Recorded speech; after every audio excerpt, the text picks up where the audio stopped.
로마서 4장 18절에서 22절까지.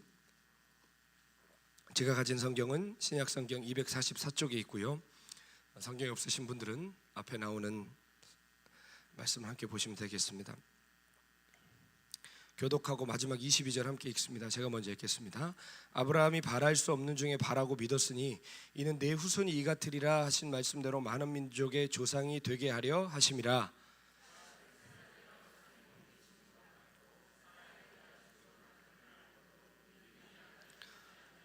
믿음이 없어 하나님의 약속으로 의심하지 않고 믿음으로 견고하여져서 하나님께 영광을 돌리며,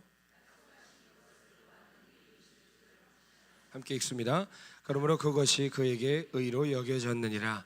아멘. 네, 우리 계속해서 12시 예배 때 제가 단에 설 때마다 복음 강론을 함께 나누고 있습니다. 복음이란 무엇인가, 복음을 주제로 말씀을 나누는데, 지난 시간에는 어떤 말씀 나눴는지 기억하세요? 복음이 무엇인지 같이 나눴습니다. 복음은 단순히 예수 믿고 천당 가시오 라는 사후 보장 보험이 아니라, 복음은 하나님의 통치를 선포하는 하나님 나라의 복음이라고 그랬습니다. 그래서 예수님 믿는 그 순간부터 우리는 그냥 죽어 천당 가는 보험 하나 들어놓고 내 마음대로 사는 것이 아니라, 예수 믿는 순간부터 하나님의 통치를 받아야만 하는 것입니다. 하나님의 통치는 아무나 받나요? 우리가 죄의 통치, 마귀의 통치를 받던 사람이었기 때문에 회개를 통과하지 않은 믿음은 가짜라고 그랬습니다. 반드시 회개를 해서 내가 내 맘대로 살았음을, 하나님 없이 살았음을 주께 토해놓고 하나님의 주권을 받아들여 하나님의 통치를 받으며 사는 것이 복음에 대한 바른 반응이라고 함께 나눴습니다. 기억하시죠? 기억 못하셔도 괜찮습니다. 그러면 제가 또 할 수 있으니까요. 여러분 절대 잊어버리지 마시고 믿음 안에, 복음 안에 귀하게 살아가시기를 소원합니다. 오늘은 믿음이란 무엇인가 라는 제목으로 성경이 말하는 바른 믿음이란 무엇인가, 그리고 믿음으로 산다는 것은 무엇인가 함께 나눠보려고 합니다.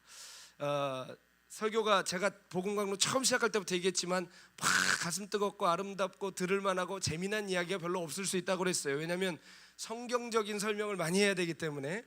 여러분 그렇죠. 제가 아프리카에서 나름대로 짜장면을 만들어 먹고 싶어가지고 별짓을 다 했거든요. 근데 아무리 해도 한국에서 중국집에서 먹던 짜장면 맛은 나지 않습니다. 왜 그럴까요? 뭔가 2%가 부족한데 그 2%가 뭘까요? 조미료가 있어야 돼요. 확 갖다 부어야 되는 게 있는데 그게 없으니까 검은색이고 분명히 춘장을 풀었는데도 그 맛이 안 나더라고요. 그런데 조미료가 안 들어가면 몸엔 훨씬 좋은 겁니다. 그렇죠? 저는 복음을 강의하면서, 강론하면서 여러분에게 조미료 칠 생각은 없습니다. 진짜 맛있고 감칠맛 나지만 조미료 친 건 어떻죠? 먹고 나면 왠지 목이 따끔따끔하고 더 목이 마르고 나른해지고 그렇잖아요. 그런 것처럼 아무리 눈물 나도 끝났는데 목마르고, 끝났는데 따끔따끔하고, 끝났는데 이상하면 그건 우리를 살리는 말씀이 아닙니다. 여러분을 정말 피 묻은 복음, 예수님 피냄새 나는 복음 우리 안에 있는 그대로 각색되지 않고 선포되기를 저도 주님께 구하고 여러분도 그런 사모함으로 받으시기를 소원합니다. 우리가 신앙생활하면서 가장 많이 다루는 단어가 있다면 바로 믿음일 것입니다. 믿음. 난 믿음이란 말 처음 들어봤어요 하시는 분 계세요? 아무도 없어요. 신앙생활이라는 말 자체가, 그 신자가 뭡니까? 믿을 신자예요. 믿음 생활이란 말입니다. 성경에도 믿음이라는 단어가 어마무시하게 많이 나옵니다. 단어의 빈도수가 높다는 것은 그만큼 중요하다는 걸 의미해요. 선생님이 학교에서 많이 얘기하는 건 시험에 나온다는 거예요. 마찬가지로 성경에 단어가 많이 나온다는 것은 이거는 엄청나게 중요하다는 얘기입니다. 복음서에 보아도 예수님께서 기적을 일으키실 때마다 항상 다 그러진 않으셨지만 대부분 어떻게 하셨습니까? 무조건 하시는 게 아니라 상대방의 뭘 확인하셨죠? 믿음을 확인하신 후에 역사하신 적이 많았습니다. 서신서를 보아도, 사도행전을 보아도 바울이나 베드로나 요한이나 이 모든 제자들과 사도들도 끊임없이 믿음을 강조하면서 우리가 구원을 뭘로 받아요? 믿음으로 살고, 또 사는 것도 믿음으로 살고, 또 믿음으로 살아야 세상도 이긴다고 우리에게 가르치고 있습니다. 아멘. 자, 그러므로 믿음은 있으면 좋고 없으면 그만인 것이 아니라 꼭 가져야 됩니다. 그런데 문제는 무엇이냐? 사단 이놈도 믿음이 얼마나 중요한지를 잘 알고 있습니다. 우리가 믿음으로 살면 자기의 나라가 어찌 되는지, 자기의 속임수가 어떻게 탄로날지, 만천하에 드러날지 다 알고 있습니다. 그 나라가 어떻게 붕괴될지 사단 그놈이 제일 잘 알고 있습니다. 그렇기 때문에 우리가 절대로 믿음을 갖고 믿음으로 사는 것을 그냥 두지 않습니다. 그러하기에 우리의 믿음을 날마다 변질시키고 왜곡시켜서 바른 믿음이 우리의 삶에 작용하지 못하도록 미혹하고 오늘도 역사하고 있는 것입니다. 믿음이 어디서 미혹되겠습니까? 어디서 오염되겠습니까? 무슨 세상에서 오염되는 게 아니라 교회에서도 믿음이란 말을 잘못 쓰고 교회에서도 믿음을 잘못 활용하고 있는 거예요. 우리가 믿음만큼 사단이 해집어 놓고 오염시켜 놓은 것이 없습니다. 그냥 아무데나 갖다 붙이면 믿음이라고 그래요. 제가 자주 예화로 대면서 서로 웃지 않습니까? 나 갖고 싶은 거, 나 원하는 거 놓고 주실 줄 믿습니다. 아주 믿습니다의 그 믿자에 아주 그냥 동굴을 파요. 아주 믿습니다 하면 진짜 믿음이 깊다고 생각을 하는지 모르겠지만, 여러분, 내가 원하고 바라는 것을 받아내겠다고 믿습니다라고 하는 것은 그건 믿음이 아니라, 따라합시다, 긍정적 사고방식이다. 자기 최면이다. 아멘. 그러니까 제가 말하는 이거는요, 예수님께서 너희가 기도할 때 주님의 이름으로 구하면 주신다고 그러셨죠. 근데 그때 구하면 주신다고 하신 데는 많은 영적인 조건들이 있어요. 정욕대로가 못 받습니다. 내 뜻대로 죄된 욕구를 위해서, 육신의 정욕과 안목의 자랑, 이생의 자랑을 위해서는 우리가 구해서 하나님 듣지 않으신다고 하셨어요. 근데 여러분 어때요? 우리가 믿습니다 하는 것 중에 정말 하나님 나라와 의를 위하여 구하는 게 많으세요? 아니면 나를 위해 구하는 게 많으세요? 나를 위해 구할 때가 얼마나 많습니까? 나를 위해 구하는 게 나의 유익을 위한 거면 모르지만 뚜껑 다 열어보고 밑으로 파보면 나를 죽이고 하나님께로부터 멀어지게 하고 나라는 우상을 섬기게 하는 그런 소원을 주께 아뢰을 때가 얼마나 많은지 모르겠습니다. 여러분, 제가 전에도 나눴죠. 없는 것을 믿으면 미신이라고 그랬습니다. 앞뒤 안 가리고 무조건 믿으면 맹신이라고 그랬습니다. 내 마음대로 내 방식대로 믿으면 광신이라고 그랬습니다. 우리의 믿음이 혹시 이렇게 미신으로, 맹신으로, 광신으로 전락돼 버리진 않았는지 돌아봐야 할 것입니다. 우리가 믿음이란 말을 또 언제 쓰죠? 뭔가 용기가 필요해요. 뭔가 무리한 일을 추진해야 돼요. 내 분수에 맞지 않는 일을 해야 돼요. 그러면 어떻게 해요? 어떡하지? 믿음으로 해. 뭘 믿음으로 해요? 믿음으로 하긴. 그건 용기가 필요한 거지 거기에 믿음이라는 말을 쓰는 건 아닙니다. 믿음으로 해, 믿음으로 한다. 그냥 무슨 무리한 일을 추진하면 믿음으로 한대요. 그게 무슨 믿음이에요? 무리한 거지. 그냥 씩씩하게 뭔가 추진하고 시도하면 믿음으로 한다고 생각하는데 그건 믿음이 아닙니다. 혹은 해도 안 돼. 그러면 에라 모르겠다 하고 하나 남은 패를 확 던지면서 믿음으로 던졌대. 뭘 믿음으로 던져요? 하나밖에 안 남았는데 뭘 믿음으로 던져요? 여러분, 우리가 얼마나 믿음이란 말들을 아무데나 갖다 붙이는지 몰라요. 믿음은 일단 전진하는 무대포 정신이 아닙니다. 그냥 눈 감고 에라 모르겠다는 식으로 던지는 게 믿음이 아닙니다. 따라합시다. 믿음에는 믿는 분명한 대상이 있어야 한다. 아멘? 그래야 그게 진짜 믿음인 거예요. 내가 뭘 믿는지도 모르면서 믿음으로 한다고 그러고, 여러분, 이게 진짜 하나님과 상관이 있지도 않은데 믿음으로 한다고 우리가 그럴 때 얼마나 많아요. 그냥 하나 남은 거 다 망하고 하나 남은 거 확 그냥 던지면서 에라 모르겠다 식으로 하면서 그걸 믿음으로 한다고 할 때가 우리가 얼마나 많습니까? 솔직히 말하면 믿음이라는 단어가 너무 추상적이에요. 믿음이라는 단어의 그 가진 표현이 너무 다양하기 때문에 더욱 헷갈리기 쉬워요. 우리가 전라도 사투리로 거시기요 하면 엄청난 뜻이 담겨 있죠. 그래 안 그래요? 네. 그런 것처럼 믿음이란 단어도 되게 우리가 아무데나 갖다 붙인다는 건 그만큼 추상적이라는 의미일 수도 있는 거예요. 여러분, 믿음이라는 단어를 쉽게 이해하려면 따라합시다. 신뢰, 의지, 이렇게 해석하면 더 이해가 쉽습니다. 뭐라고요? 신뢰와 의지의 의지. 믿음이라는 헬라어는 피스티스라는 말인데 뜻이 되게 많아요. 신실, 성실, 충성, 신뢰, 의지. 그런데 단어를 들어보면 이런 의미구나라고 아시겠죠? 성실, 신실, 충성, 신뢰, 의지. 그러니까 우리가 흔히 아는 주실 줄 믿습니다 라고 얘기하는 것과는 조금 의미가 많이 다른 단어들이에요. 이 피스티스라는 단어에 담긴 믿음의 여러 가지 뜻을 이렇게 정리를 해보면 세 가지 믿음의 속성이 나옵니다. 이거 아주 중요해요. 시험에 나와요. 밑줄 쫙 치시고. 죄송합니다. 제가 목 상태가 너무 안 좋고 지금 금요일부터 어젯밤 12시까지 계속 집회를 3번이나 했어요.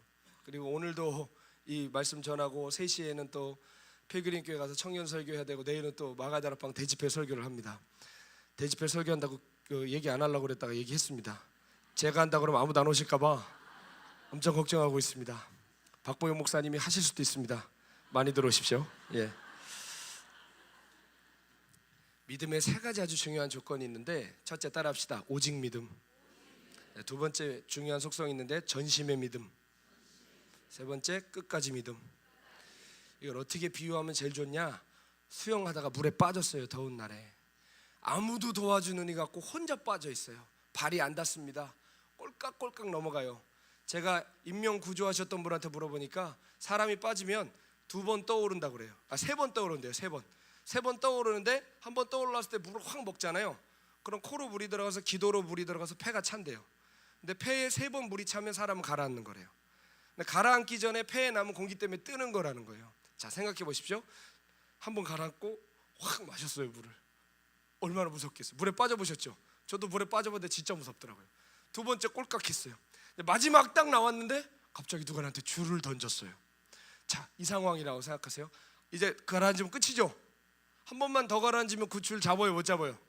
못 잡아요. 이제 마지막 꼴깍이에요. 마지막 꼴깍인데 줄이 와 있어요. 그러면 줄이 와 있는데 줄이 허술해 보이네. 다른 거 없나? 쳐다보면 되나요? 안 되죠. 오직 그거밖에 없어야 돼요. 오직 믿음이에요. 아멘. 오직 예수님밖에 안 보여야 돼요. 근데 이거 줄을 잡을 때 어떻게 잡아요? 나 피곤하고 너무 물 많이 마셔서 힘드니까 살짝 잡아놔요? 어떻게 잡죠? 물에 빠진 사람 제정신일 땐 가까이 가면 안 된다 그러죠? 살라고 끌어들여요. 전심이에요. 그 사람은. 잡는데 그냥 잡아요? 대강 잡아요? 그 똑같은 말이구나. 대강 잡아요? 전심으로 잡아요? 전심으로 확 끌어안는 거 이거밖에 없는 거예요. 그렇죠? 이걸로만 붙드는 거예요. 그리고 날 꺼내주는 거예요. 누군지 모르지만 날 꺼내줘. 근데 이제 막 콜록콜록 기침도 하고 토하고 이제 물이 좀 뱉어졌어요. 이제 살만하네 하고 놓으면 돼요? 안 되고 언제까지 붙들고 있어야 돼요? 끝까지 붙들고 있어야 되는 거예요. 아멘입니까? 우리를 구원하는 믿음은 이 3가지 조건이 항상 충족이 돼야 되는 거예요. 내가 살만하고 어디 가서 뭐 점도 좀 보고 어디 가서 좀 이슬람도 갔다 왔고 기웃기웃 거리다가 예수도 한번 믿어볼까? 그게 아니라 오직 예수님만 보여야 되는 거예요. 나를 구원하실 분은 예수님밖에 없다는 이런 절절한 마음으로 오직 믿음으로 반응해야 되고요. 예수 믿기 시작했으면 어떻게 해야 됩니까? 전심으로 따르는 거예요. 이리저리 기웃거리는 게 아니라 전심으로 그분 따라야 되고, 따르다가 피곤하네 하고 관두는 게 아니라 끝까지 믿어야 되는 거예요. 아멘. 그래야 그 믿음이 우리를 구원하는 거예요.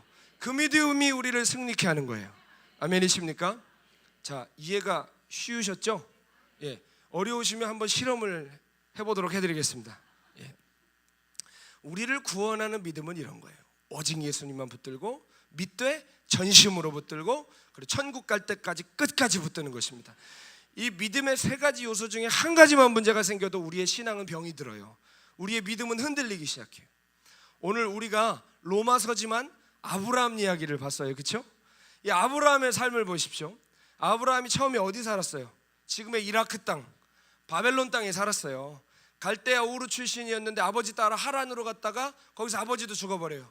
근데 거기서 하나님께서 아브라함을 부르시죠.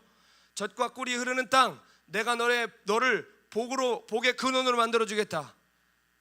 너의 본토 친척 아비의 집을 떠나 내가 너에게 지시할 땅으로 가라 라고 부름을 받아요. 약속을 받아요. 근데 아브라함이 어떻게 따라가죠?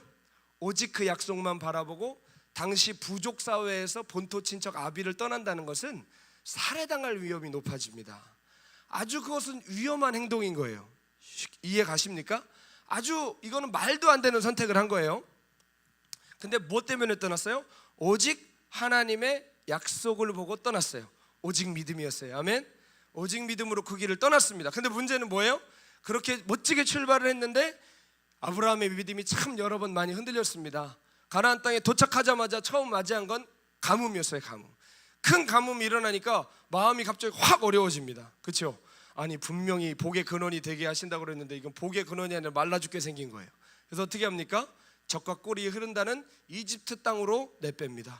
내뺐다가 거기서 부인 뺏길 뻔하고 창세기 거기서 얘기 끝날 뻔했습니다. 그렇죠? 구속사 거기서 끝날 뻔했어요. 우리의 믿음의 조상이라는 양반이 그랬어요. 가장 큰 위기는 언제였어요? 그럼에도 불구하고 하나님께서 애굽에서 건져주시죠. 그래서 왕이 하나님이 나타나서 밤에 야 놔줘 이렇게 해가지고 놔주잖아요.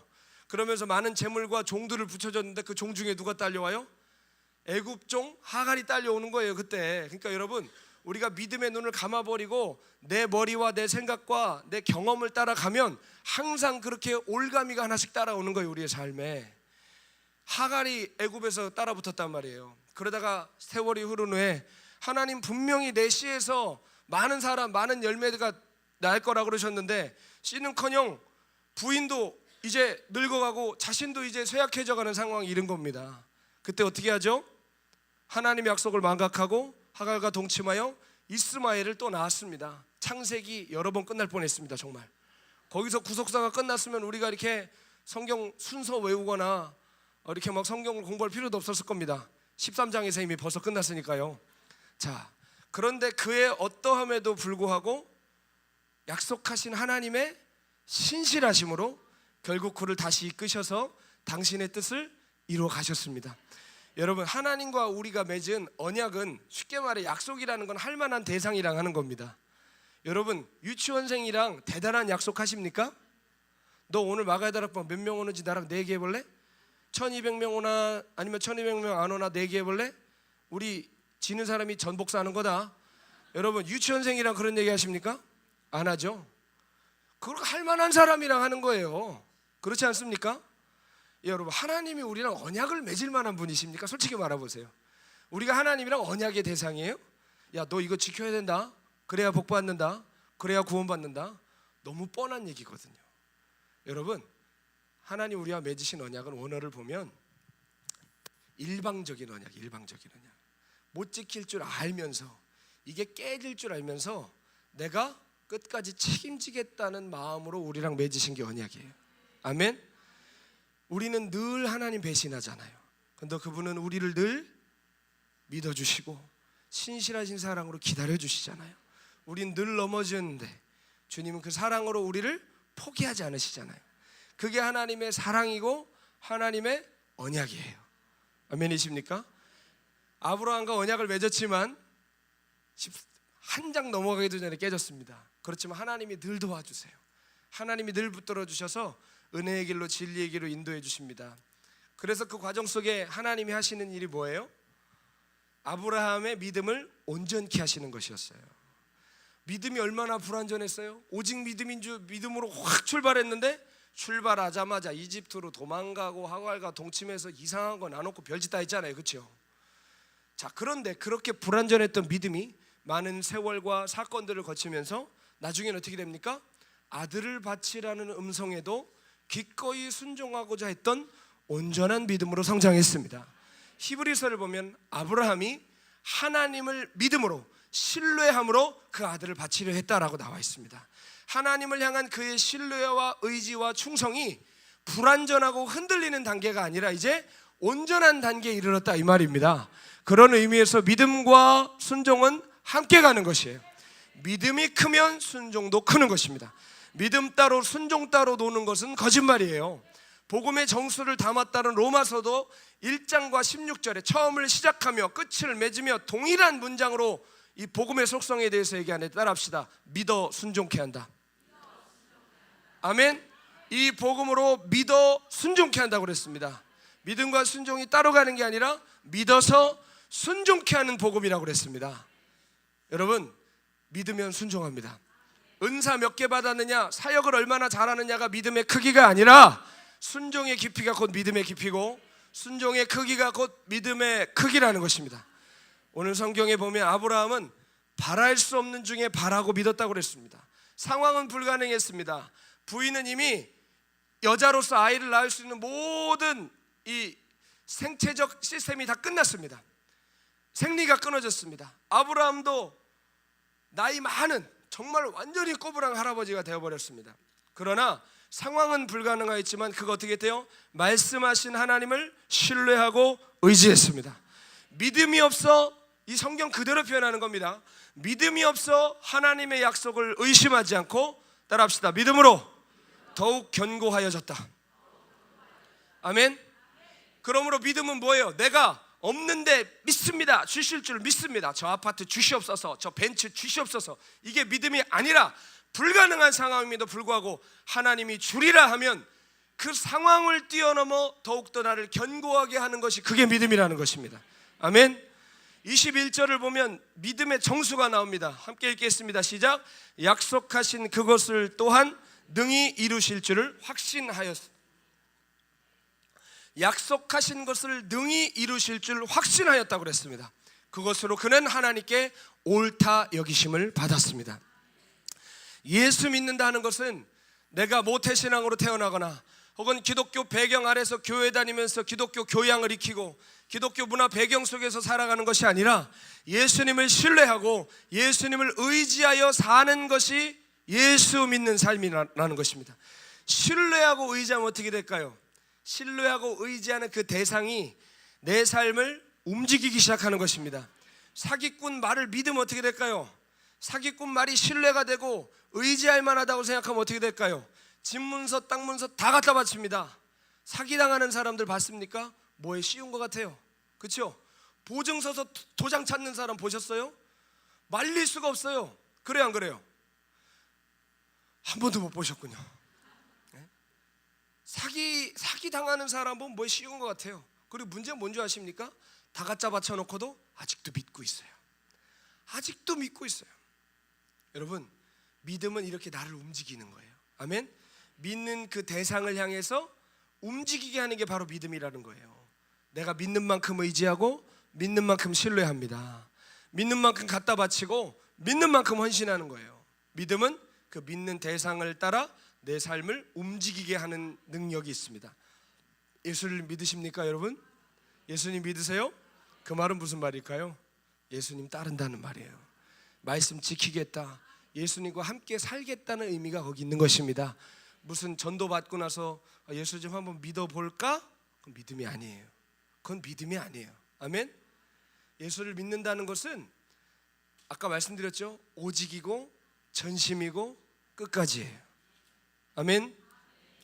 그저 교회나 다니고 종교적 허울 뒤집어 쓰고 믿는 척하지만 삶은 전혀 바뀌지 않는 건 믿음이 아니라는 거 너무 잘 아시지 않습니까? 나 따라합시다. 나를 움직일 수 없는 믿음은 믿음이 아니다. 아멘. 내가 움직여져야 믿음이에요. 아멘.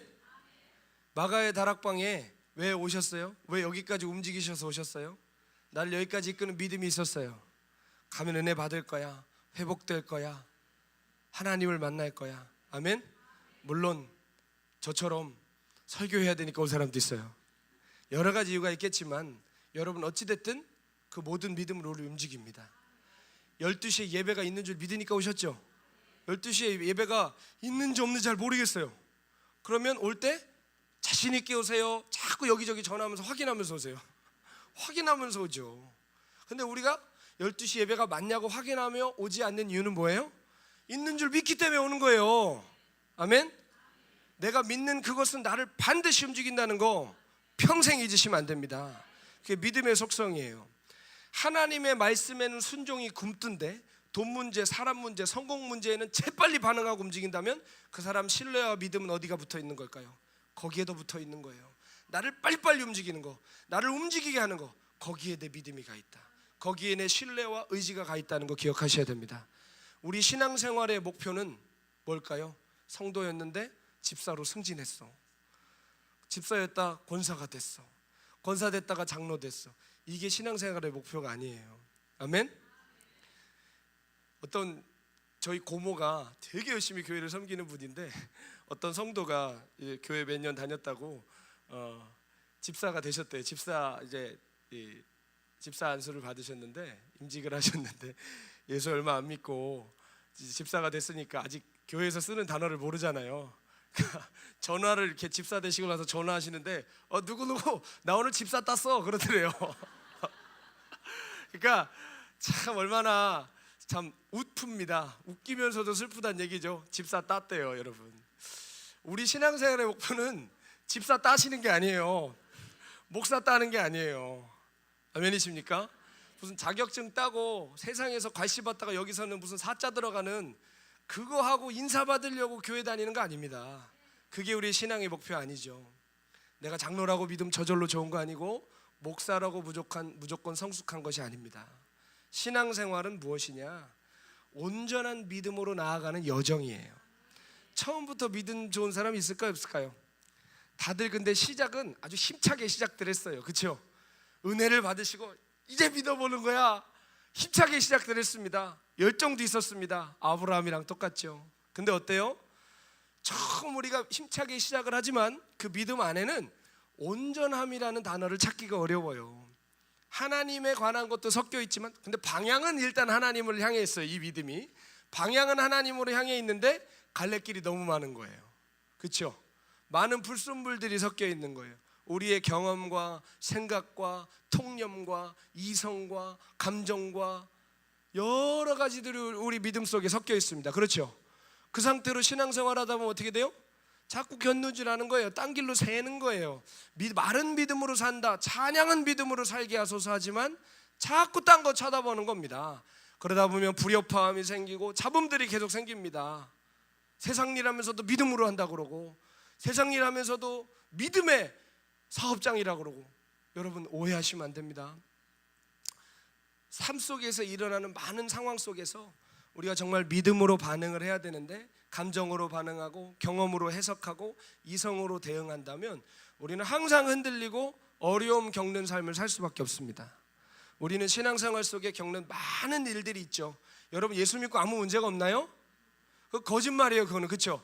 여러분, 저도 옛날에 복음을 잘 모를 때 교회에서 그냥 전도 나가면 같이 나가서 할 말 없으니까 뭐라 그러냐면 예수 믿으면 복 받아요, 예수 믿으면 복 받아요 이랬단 말이에요. 여러분, 예수 믿으면 복은 받죠. 그렇죠?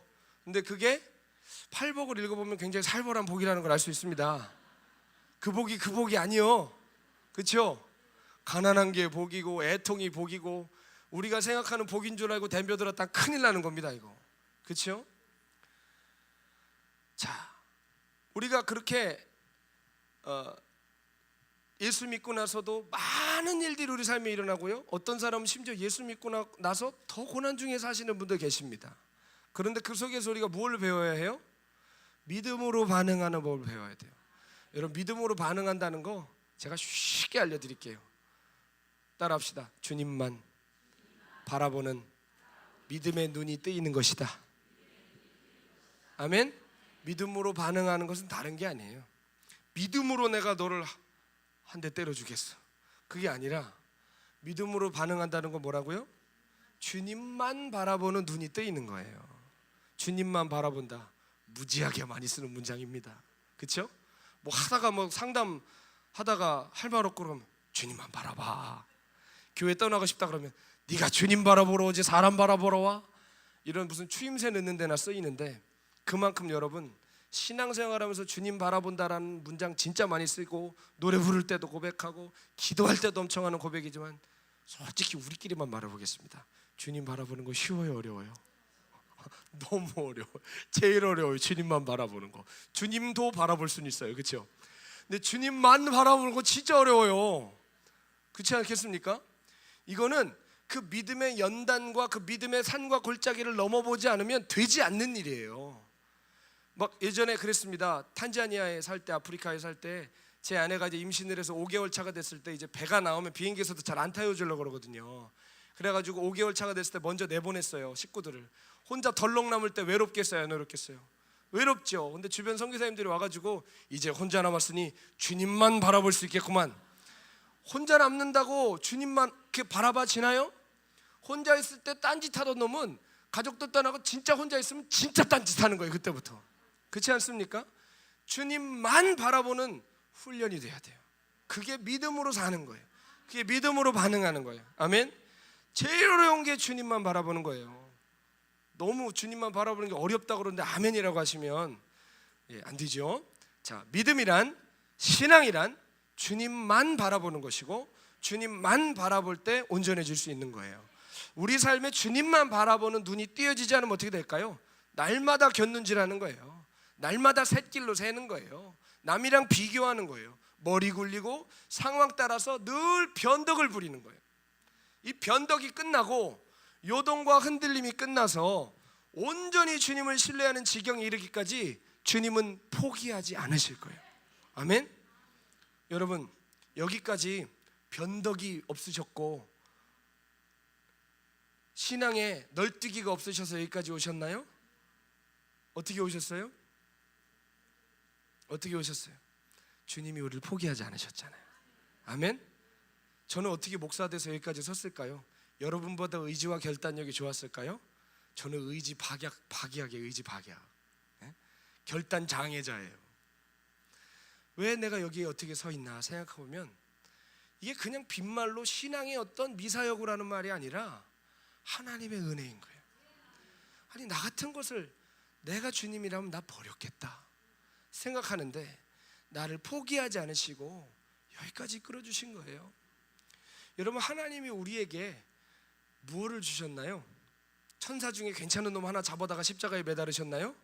옳지, 너면 됐다. 저놈들 수준이 저 지경이니까 너면 충분하다 그러셨나요? 우리 같은 버러지 같은 인간들 살리시려고 하나님에게 있어서 줘도 그만 안 줘도 그만인 거 주셨나요? 하나님에게 있어서 가장 소중한 거 주셨나요? 하나님에게 있어서 가장 소중한 걸 주셨습니다. 그게 누구죠? 그 아들, 독생하신 그 아들 예수 그리스도 우리를 내주셨습니다. 그 말은 뭘 얘기할까요? 거기에 뭐가 숨겨져 있을까요?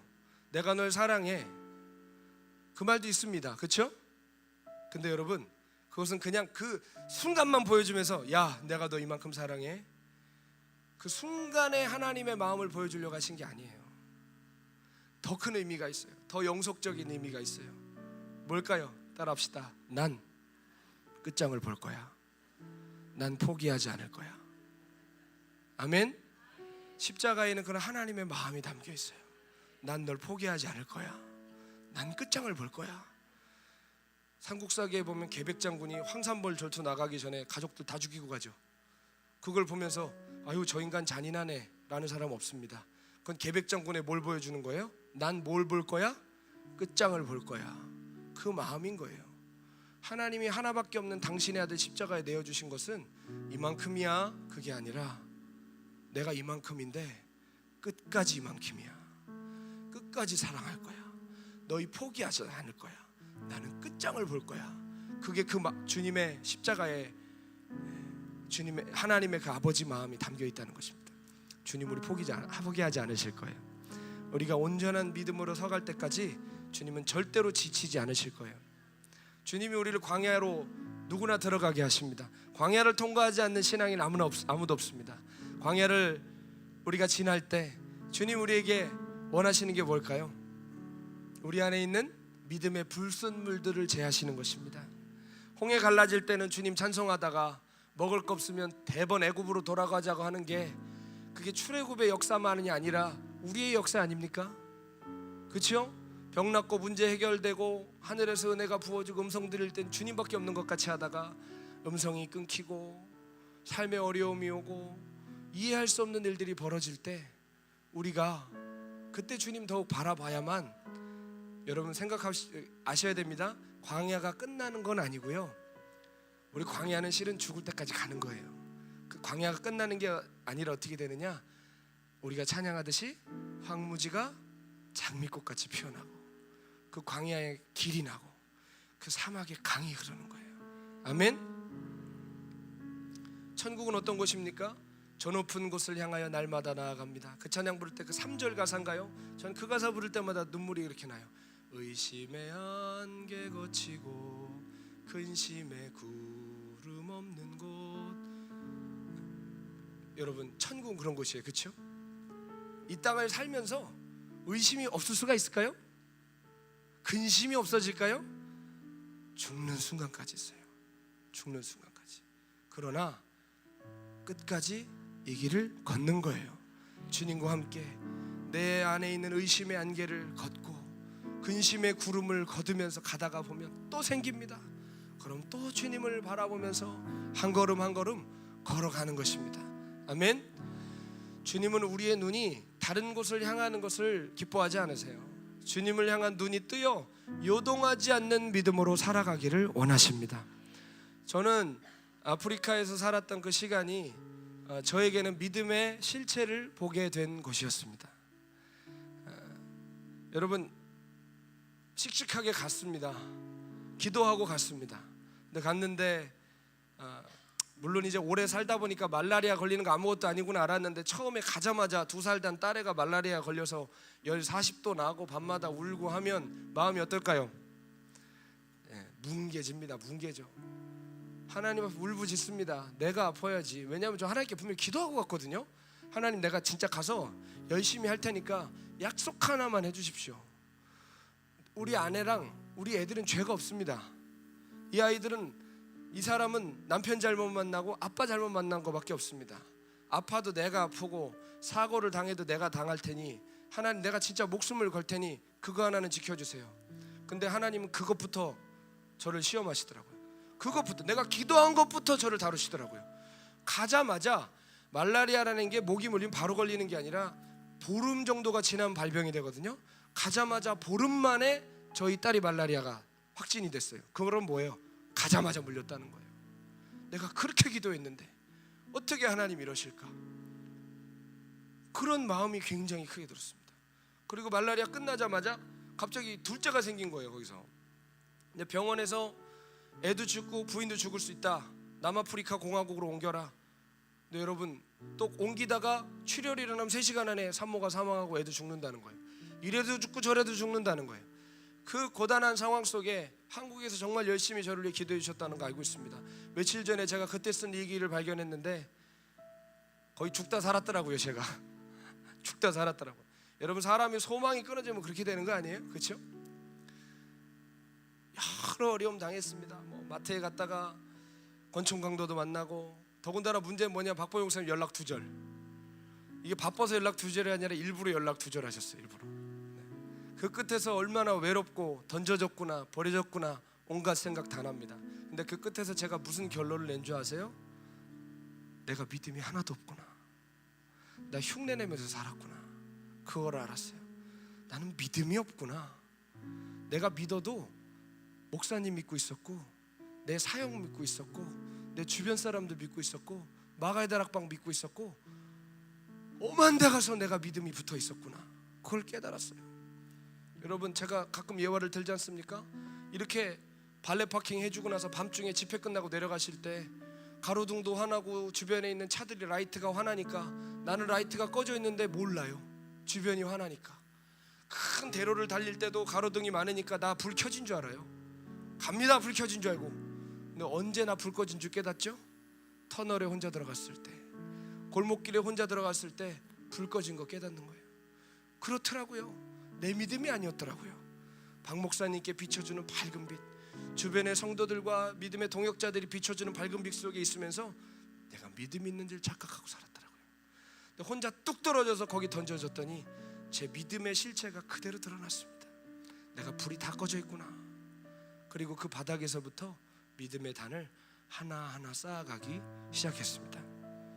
여러분, 밑바닥에 가서 믿음 없는 거 보면 믿음 없으니 끝내야 되겠다가 아니라 어떻게 하죠? 우리는 다시 시작할 수밖에 없는 운명입니다. 여러분, 주님 없이 살 수 있으세요? 저도 주님 없이 못 삽니다. 아무리 뭉개지고 망가지고 너덜너덜해졌어도 결국 다시 따라야 되는 게 우리 운명 아닙니까? 여러분, 예수 믿는 건 운명이에요. 여러분, 발 잘못 들여놓으셨어요. 이거 주님 안 따라가고 어떻게 삽니까? 우리가 주님 없이 어떻게 살아요? 여러분, 아무리 망가지고 뭉개지고 오셨어도 주님 이제 끝내시죠? 그런 말 나오세요? 주님, 뭉개지고 망가지고 찢어지고 너덜너덜해졌어도 난 주님 없으면 살 수가 없습니다. 다시 시작하잖아요. 그리고 주님 다시 시작할 은혜를 주시잖아요. 제가 믿음의 단을 하나하나 다시 시작했습니다. 선교사인데 무서워서 나가질 못하는 거예요. 권총강도 당하고 그래 보세요. 이게 얼마나 무서워요. 그러다가 하나님 앞에 회개하고 가방에다가 전도지 20개만 넣었어요. 이거 빨리 뿌리고 와야지. 200개 놓으면 오래 걸리니까 하루에 20개씩만 하고 20개를 전도지 듣고 나가는 거예요. 그 말도 잘 못해 아프리카 말을 해야 되니까 한 사람 한 사람씩 인사하면서 나는 선교사예요. 가난한 사람들, 병든 사람들 돌보러 왔어요. 동네 이야기하고 이 골짜기 저 골짜기 이 산 저 산 다니면서 복음을 전하다가 하나님께서 가난한 사람, 병든 아이들 만나게 하시더라고요. 근데 거기서 뭐 내가 막 손을 얹고 기도하면 병이 나면 얼마나 좋겠어요. 근데 하나님 그런 무슨 마약 맞듯이 내게 아닌데 바닥난 거를 갑자기 확 끌어올리시는 일은 없어요. 그건 내게 아니에요. 아멘. 네. 여러분 병원 가서 링거 맞아서 힘나도 그건 실은 잠시 조치잖아요, 그렇죠? 하나하나 쌓으시더라고요, 주님이. 아이들을 품게 하시면서 병자들을 병원 데리고 다니게 하시면서 기도하게 하시면서 하나하나 믿음의 단을 쌓게 하시더라고요. 나는 바닥난 줄 알고 문 밖에 나가면서도 벌벌 떨면서 전도지 20개밖에 안 챙기던 그런 사람이 어느 날 그냥 그렇게 하루하루 살았는데 전쟁이 났어요. 부족과 부족 사이에. 근데 나는 거길 넘어가야 돼. 왜냐면 제가 이렇게 막 화상 입어서 온몸이 막 이렇게 피부가 늘러붙은 애들을 수술을 시켰는데 얘네 이거 거기가 아주 위생적이지 않거든요. 얘네가 잘못하면 큰일 난다고 병원에서 얘기를 했어요. 3일에 한 번씩은 꼭 드레싱을 해줘야 된다고 하면서 저한테 약을 챙겨줬거든요. 근데 전쟁이 나버린 거예요. 장갑차가 가로막고 있고 사람 다니지도 않아요. 선교사님들도 가면 안 된다고 하고 대사관에서 연락 왔어요. 절대로 거기 가지 말라고. 근데 저는 절대로 가야 되는 사람이에요. 근데 그 새벽에 아직 못 가나 보다 하고 누워있는데 주님의 마음이 느껴지는 거예요. 네 딸이 거기 있다면 너 누워있겠냐고. 네 딸이 거기 있겠냐면 넌 누워있겠냐고. 그래서 제가 해 뜨기만을 기다리다가 동이 틀 때 새벽에 옷을 챙기고 약을 챙기고 차를 탈 때 제 아내가 뛰어와서 말리더라고요. 이렇게 해야만 하는 거냐고. 이건 아니지 않냐고. 이건 정상적인 겁니다. 그렇죠? 믿음이 없어서 그런 게 아니라 누구나 그랬을 겁니다. 근데 제가 가더라고요. 그렇게 전쟁 나서 인적이 드물고 장갑차 서 있고 군인들이 제지하고 하나님 은혜로 다 통과했어요. 곡식 실어다가 나눠주고 약 발라주고. 여러분 내가 믿음이 좋아서가 아니라 여러분 그냥 하나하나 하기 시작하니까 어느새 하나하나 세워져 나가더라는 것입니다. 여러분 급한 일 있고 중요한 일 있으면 뭐부터 하세요? 급한 일 먼저 하잖아요, 그렇죠? 자 보세요. 건물을 세우고 있습니다. 다음 주까지 교회에 보고해야 돼요. 건물 세워졌습니다. 근데 갑자기 애 하나가 아파요. 뭐가 중요한 일이에요? 중요한 건 아이예요, 그렇죠? 내 애가 아니라 현지 아이. 근데 급한 일은 뭐예요? 다음 주까지 완공 보고를 해야 되는 건물이에요. 근데 여러분 믿음으로 산다는 건 누구를 바라보는 거라고요? 주님 바라보는 거라고요. 주님이라면 어떻게 하실까? 주님이셨으면 어떻게 하실까? 주님이셨으면 건물 세우셨을까요? 애 업고 뛰셨을까요? 애 업고 뛰죠. 그래서 애 업고 뛰었어요 그냥. 근데 그 모든 것들이 하나님의 그 시간표를 완성해 나가는 것을 나중에 알았어요. 여러분 믿음은 다른 게 아니에요. 대단한 일을 하는 게 믿음으로 하는 게 아니에요. 내가 10,000명을 먹여서 내 전 재산을 털어서 그게 믿음이 아니에요. 주님을 바라보는 눈이 뜨이고 어떠한 상황에도 흔들림 없이 주님의 뜻을 행하는 게 믿음으로 사는 거예요. 아멘이십니까? 박보영 목사님 오셔가지고 저를 자꾸 힘들게 하시더라고. 차를 가져가시고 사역지를 옮기게 하시고 매주 3시간 반 4시간 가야 되는 수도까지 가서 애들한테 말씀 전하라 하시고. 여러분 제가 그런 비유하지 않습니까? 퍼즐을 놔도 순서대로 놔야 맞추는데 여기 놨다가 저기 놨다가 여기 놨는데 또 옮기래. 또 여기 놨다가. 이게 뭐 하자는 그림인지를 모르겠는 거예요. 그러나 무슨 마음이 있었냐면 그냥 뭐 뜻이 있겠지 뭐 내가 어떡하겠어. 엄청 기쁘진 않습니다. 솔직히 여러분 순종할 때 막 맨날 엄청 기쁘세요? 그렇진 않잖아요. 아니라고 힘있게 대답해 주셔서 감사합니다.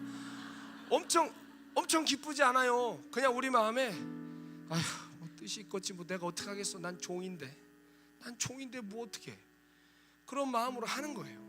그리고 말도 안 되는 말판을 놓는 거예요. 이거 망할 것 같은데, 이거 끝나는 것 같은데. 근데 그 끝에서 주님이 계시더라고요. 주님의 음성이 들리고 주님의 길이 열리더라고요. 여러분 우리도 지금 혹시 그 길 걷고 계시지 않습니까? 대체 예수 믿고 왜 이런 어려운 일들이 있을까? 왜 어려운 일이 끝나지 않을까? 대체 왜 말판을 이렇게 놔야 되는 걸까? 왜 이렇게 점점 꼬여갈까? 그러나 여러분 믿음으로 산다는 것은 주여 한번 하면 모든 발판이 저절로 나지는 게 아니라 말도 안 되는 발판을 놓으면서도 주님이 하시라면 하는 거야. 주님이 가시면 가는 거야. 주님을 바라보는 눈이 뜨이는 것이 믿음으로 사는 것이고, 그게 믿음이라는 것입니다. 여러분, 광야가 끝나기를 기다리시기보다 하나님 황무지에 장미꽃이 피게 해주세요. 내가 광야는 길이 없잖아요. 길을 잃어 죽잖아요. 하나님 광야에 길을 내주세요. 사막에 강을 내주세요. 하나님의 영광을 보게 해주세요. 그 광야에서 그런 찬송을 부를 때 여러분, 하나님의 영광과 은혜가 우리 안에 열릴 것입니다. 다윗은 시편 63편에 보면 다윗의 시라고 써있고 부제가 뭐라고 써있냐면 따라하겠습니다. 다윗이 유다 광야에 있을 때, 다윗이 유다 광야에 있을 때 지었던 시라고 하면서, 그 유다 광야에 있을 때는 언제예요? 다윗이 쫓길 때, 사울에게 쫓길 때. 여러분, 다윗은 믿음 좋게 골리앗 이마에다가 돌을 갖다 박았지만 실은 그의 믿음은 다른 데 가 있었을 확률이 높습니다. 그때는 멋졌습니다. 순간에 멋질 수 있지만 그가 갑자기 생각을 해보세요. 그가 의지하고 갖다 비빌 언덕이 너무 많았습니다. 그렇죠? 난순간에 그가 도망자 신세가 되고 유다 광야에 피하여서 그가 언제 죽을 줄 모르는 불안한 삶을 살 때 그 시편 63편을 지은 거예요. 다윗이 유다 광야에 있을 때. 그게 어떤 노래인 줄 아세요? 하나님, 저 사울 저 자식 죽여주세요. 억울해 죽겠어요. 사무엘은 기름 붓더니 갑자기 죽어버리고, 나는 왕의 사위가 됐는데 부인이랑은 만나지도 못하고 내 인생이 정말 지옥 같습니다. 그게 아니에요. 여러분, 이게 찬양으로 만들어졌는데 여러분 아시는 찬양이에요. 하나님이시여. 그 찬양 아세요? 하나님이시여, 하나님이시여, 주는 나의 하나님이시로다. 나의 마음과 영혼이 오직 주님만을 바라봅니다. 여호와는 나의 빛이요, 여호와는 나의 구원이시니 내가 누구를 두려워하리요. 아멘. 다윗은 모든 것을 잃어버린 그곳에서 주님을 바라보는 눈이 띄었어요. 후렴이 어때요? 주의 인자가 생명보다 나음으로.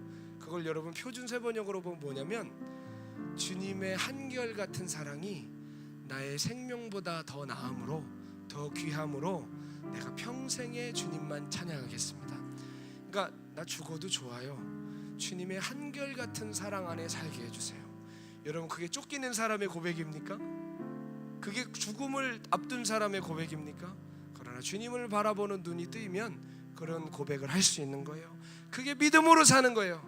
그 믿음의 훈련이 끝났을 때 하나님 정말 약속대로 그를 세우시죠. 여러분, 주님 처음 만나셨을 때 많은 약속, 귀한 은혜 받으셨으리라 믿습니다. 그러나 시건치 않으시는 하나님 절대로 지키지 못할 약속하지 않으십니다. 우리 인생에 반드시 그걸 이루실 텐데요, 언제 이루시느냐? 우리의 믿음이 온전해질 때. 아멘. 하나님을 온전히 바라보게 됐을 때 그 약속이 우리 삶에 성취될 줄로 믿습니다. 믿음은 무대포 정신이 아닙니다. 이루고 싶고 원하고 싶은 거 자기 최면 걸고 긍정적 사고방식으로 받아내고 따내는 게 아닙니다. 믿음은 하나님을 바라보는 것입니다. 믿음으로 사는 것은 하나님을 바라보는 눈이 뜨이는 것이에요. 의지하고 신뢰하는 것입니다. 믿어야 된다. 어떻게 믿어야 된다고요? 오직 믿음으로, 전심의 믿음으로 끝까지 신뢰해야 됩니다. 아멘. 그 믿음 안에 사시는 저 여러분 되시기를 원합니다. 우리 하나님이시여 함께 다윗의 심정으로 찬양하실까요?